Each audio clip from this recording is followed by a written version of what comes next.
Salam saudara-saudara keluarga Eklesia yang saya kasihi dan yang semakin dahsyat diberkati. Bertemu kembali kita dalam renungan harian keluarga Eklesia edisi hari ini Jumat 6 Agustus 2021. Mari bersama-sama kita kembali belajar dan merenungkan serta menghidupi firman Tuhan. Dan kali ini kita akan belajar bersama-sama tentang masalah. Landasan firman Tuhan yang kita ambil dari kitab Daniel pasal 6 ayatnya yang ke-6. Begini firman Tuhan, "Maka berkatalah orang-orang itu, kita tidak akan mendapat suatu alasan dakwaan terhadap Daniel ini kecuali dalam hal ibadahnya kepada Allahnya." Saudara-saudara, jika kita bertanya kepada anak sekolah, biasanya mereka menjawab masalah seputar pelajaran dan teman-temannya. Kalau kita bertanya pada karyawan, biasanya masalah mereka adalah seputar keuangan dan pekerjaan.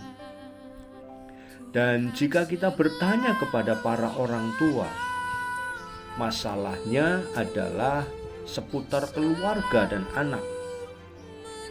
Serta kalau kita bertanya kepada jomblo, seseorang yang masih sendirian, masalahnya selalu berada pada seputar cinta dan pasangan hidup.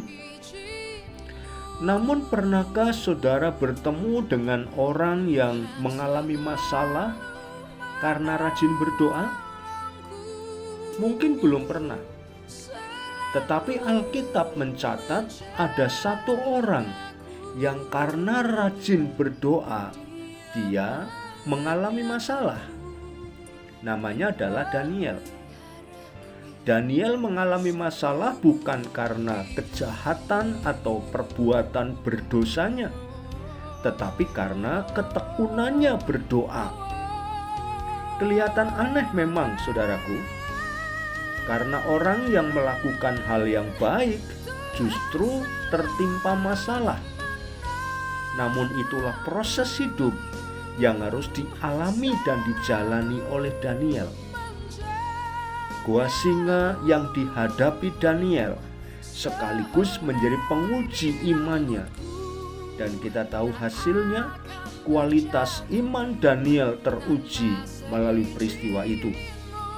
Dan Raja Darius serta seluruh rakyat Babel membuktikan betapa dahsyat dan luar biasanya Allahnya Daniel.